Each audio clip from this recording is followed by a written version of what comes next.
গোষ্ঠীগত সংঘাতকে কেন্দ্র করে আবারও উত্তপ্ত সিরিয়া। দ্রুজ ও বেদুইনদের মধ্যে তুমুল লড়াই, অন্তত ৩৭ জন নিহত। ইরানে হামলা চালানোর সময় যান্ত্রিক ত্রুটির মুখে পড়ে ইসরায়েলি যুদ্ধবিমান। অল্পের জন্য বড় দুর্ঘটনা থেকে রক্ষা, ইসরায়েলি গণমাধ্যমের প্রতিবেদন। কিয়েভকে প্যাট্রিয়ট ক্ষেপণাস্ত্র সরবরাহের ঘোষণা ট্রাম্পের। ইউক্রেনীয় ভূখণ্ডে রুশ বাহিনীর ব্যাপক হামলা, ৬ শতাধিক ড্রোন ও মিসাইল নিক্ষেপ। গাজায় ইসরায়েলের নারকীয় হত্যাকাণ্ডে প্রাণহানি ছাড়িয়েছে ৫৮,০০০। রোববার ভোর থেকে প্রায় মৃত্যু হয়েছে কমপক্ষে ১০০ ফিলিস্তিনির। গাজা সিটির জনসমাগম এক বাজারে ভয়াবহ বিমান হামলা চালায় ইসরায়েল, প্রাণ হারায় অন্তত ১২ জন। হামলায় এক স্বাস্থ্যকর্মী নিহত হয়েছে বলে জানিয়েছে গাজার স্বাস্থ্য বিভাগ। মিসাইল হামলা করা হয় গাজার নুসাইরাত শরণার্থী শিবিরে খাবার পানির জন্য অপেক্ষমান মানুষের ওপর, যেখানে শিশুসহ মৃত্যু হয় ১০ জনের। হামাস সদস্যদের লক্ষ্য করে ছোড়া মিসাইল যান্ত্রিক ত্রুটির কারণে সেখানে গিয়ে পড়েছে বলে দাবি আইডিএফের। ইসরায়েলের ব্লকেড ও লাগাতার হামলায় গাজায় দেখা দিয়েছে তীব্র জ্বালানি সংকট। হাসপাতাল, যানবাহন সহ গুরুত্বপূর্ণ সেবা চালু রাখতে অবরুদ্ধ উপত্যকাটিতে দ্রুত জ্বালানি সরবরাহের কথা জানিয়েছে জাতিসংঘ। ইরানে হামলা চালাতে গিয়ে বড় ধরনের দুর্ঘটনায় পড়তে যাচ্ছিল ইসরায়েলি যুদ্ধবিমান। ইরানি আকাশসীমার ভেতরে থাকা অবস্থাতেই একটি ফাইটার জেটের ফুয়েল ট্যাঙ্কে ত্রুটি ধরা পড়ে। জরুরি অবতরণের কথা থাকলেও অল্পের জন্য বেঁচে যায় আকাশযানটি। আইডিএফ পরিচালিত অপারেশন রাইজিং লায়ন নিয়ে চাঞ্চল্যকর এমন তথ্য জানিয়েছে ইসরায়েলি গণমাধ্যম চ্যানেল 12। এই দৃশ্য গেল মাসের। ইরানের আকাশসীমায় উড়ছে ইসরায়েলি F-15 যুদ্ধবিমানের বহর। নেই কোনো ধরনের রিফুয়েলিং এয়ারক্রাফট। মিশন ছিল তেহরানে হামলা চালিয়ে আবার ইসরায়েলে ফেরত যাওয়া, কিন্তু মাঝপথেই ঘটে বিপত্তি। সীমানা পেরিয়ে যখন ইরানের অনেকটা ভেতরে প্রবেশ করে যুদ্ধযানগুলো, ঠিক তখনই একটি ফাইটার জেটের ফুয়েল ট্যাঙ্কারে ধরা পড়ে বড় ধরনের ত্রুটি, যেটি ছিল ফুয়েল ট্যাঙ্কার ফেলিয়ার। অর্থাৎ মিশন সম্পন্ন করতে পর্যাপ্ত জ্বালানির ঘাটতি দেখা দিবে মাঝ আকাশে। ফলাফল, দ্রুততম সময়ে করতে হবে জরুরি অবতরণ।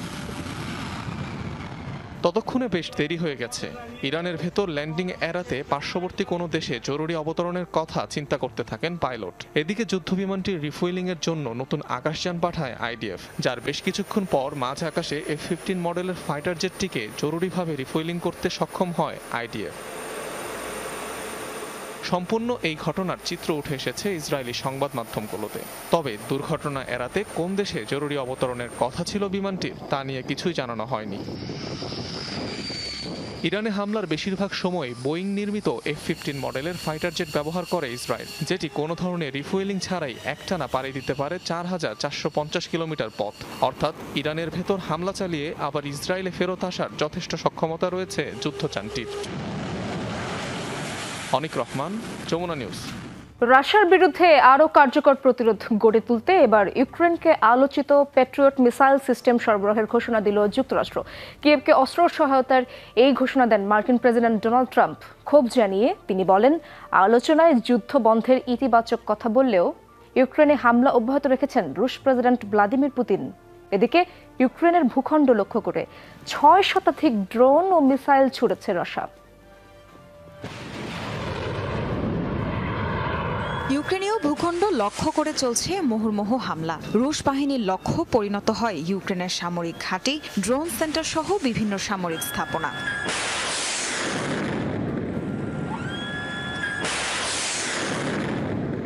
আন্তর্জাতিক বিভিন্ন গণমাধ্যম বলছে, রাতভর ইউক্রেনীয় ভূখণ্ড লক্ষ্য করে ৬০০ ড্রোন ও ২৬টি মিসাইল ছোড়ে মস্কো, যা এই মাসে চতুর্থ বৃহৎ হামলা।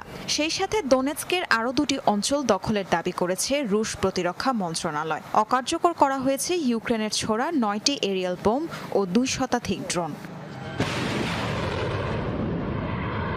পরিস্থিতি যখন উত্তপ্ত, তখন ইউক্রেনকে আবারও প্যাট্রিয়ট আকাশ প্রতিরক্ষা ব্যবস্থা দেওয়ার কথা জানিয়েছেন মার্কিন প্রেসিডেন্ট ডোনাল্ড ট্রাম্প। বলেন, যুদ্ধ বন্ধের পরিবর্তে হামলার পরিধি বাড়ানোয় হতাশ তিনি।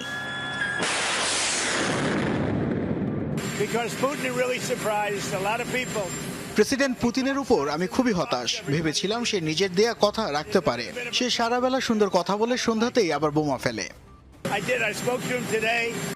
যুক্তরাষ্ট্রের ভান্ডারে সবচেয়ে অত্যাধুনিক ক্ষেপণাস্ত্র প্রতিরক্ষা ব্যবস্থা ধরা হয় প্যাট্রিয়ট মিসাইল ডিফেন্স সিস্টেমকে। প্রতিরক্ষা ব্যবস্থাটি ঠিক কয়টি ইউনিট কিয়েভকে দেয়া হবে তা নিয়ে এখনো কোনো সিদ্ধান্ত নেয়নি ওয়াশিংটন। ইউক্রেন কয়টি প্যাট্রিয়ট মিসাইল পাবে সেটা এখনো বলতে পারছি না, কিন্তু তারা পাবে। ওদের খুবই দরকার এটি, কারণ সম্প্রতি পুতিন আমাদের অনেককে বিস্মিত করেছে। ইউরোপীয় ইউনিয়ন এর মূল্য পরিশোধ করবে। এটি আমাদের জন্য কেবলই একটি ব্যবসা। এর আগে 2022 সালেও ইউক্রেনকে প্যাট্রিয়ট মিসাইল সিস্টেম দেওয়ার ঘোষণা দেয় যুক্তরাষ্ট্র, যা 2023 সালে সরবরাহ করা হয়। মার্কিন প্রতিষ্ঠান রেথিয়নের তৈরি প্যাট্রিয়ট মূলত ভূমি থেকে আকাশে নিক্ষেপযোগ্য ক্ষেপণাস্ত্র প্রতিরক্ষা ব্যবস্থা। অত্যাধুনিক এই সমরাস্ত্রের মাধ্যমে শত্রুপক্ষের যুদ্ধবিমান, ব্যালিস্টিক ও ক্রুজ ক্ষেপণাস্ত্র ও স্বল্প পাল্লার ক্ষেপণাস্ত্র ধ্বংস করা সম্ভব। ভারতীয় পণ্যের ওপর মার্কিন শুল্ক কমে 20%-এরও নিচে নেমে যেতে পারে, ফলে দক্ষিণ এশিয়ার প্রতিদ্বন্দ্বী দেশগুলোর তুলনায় সুবিধা করতে পারবে নয়াদিল্লি।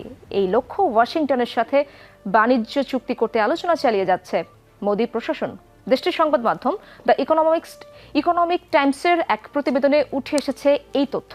এতে দাবি করা হয়, গেল সপ্তাহে নতুন করে 22টি দেশে যেভাবে শুল্কের হার নির্ধারণ করে দিয়েছে ট্রাম্প প্রশাসন, তার ব্যতিক্রম ঘটবে ভারতের ক্ষেত্রে। গোপন সূত্রের বরাতে গণমাধ্যমটি জানায়, যুক্তরাষ্ট্রের সাথে বড় পরিসরে চুক্তির আগে অমীমাংসিত বাণিজ্যিক বিষয়গুলো নিষ্পত্তির সুযোগ পাবে ভারত, আর সেটি হলে ভিয়েতনামের চেয়েও বেশি সুবিধা করতে পারবে নয়াদিল্লি।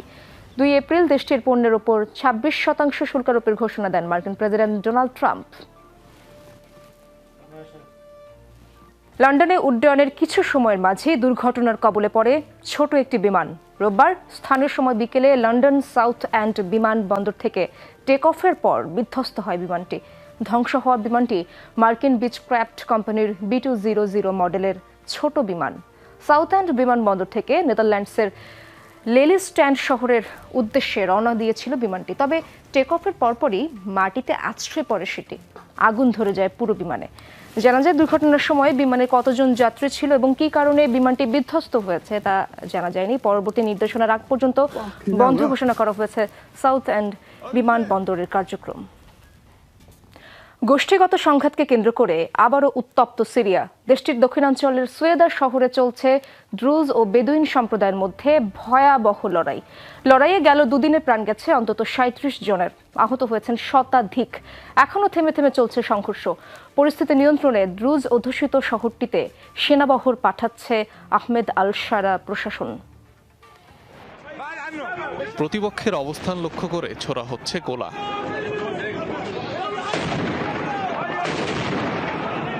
এই দৃশ্য সংঘাত কবলিত সিরিয়ার দক্ষিণাঞ্চলীয় শহর সুয়েদায়।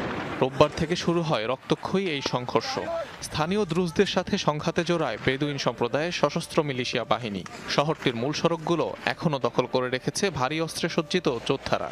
বন্ধ রয়েছে রাজধানী দামেস্কের সাথে সংযোগকারী প্রধান সড়কও। এক প্রকার যোগাযোগ বিচ্ছিন্ন হয়ে পড়েছে দ্রুজ অধ্যুষিত অঞ্চলটি। দুপক্ষের পাল্টাপাল্টি হামলায় প্রাণ গেছে বেশ কয়েকজনের। এভাবে রাস্তায় পড়ে থাকতে দেখা যায় সারি সারি মরদেহ।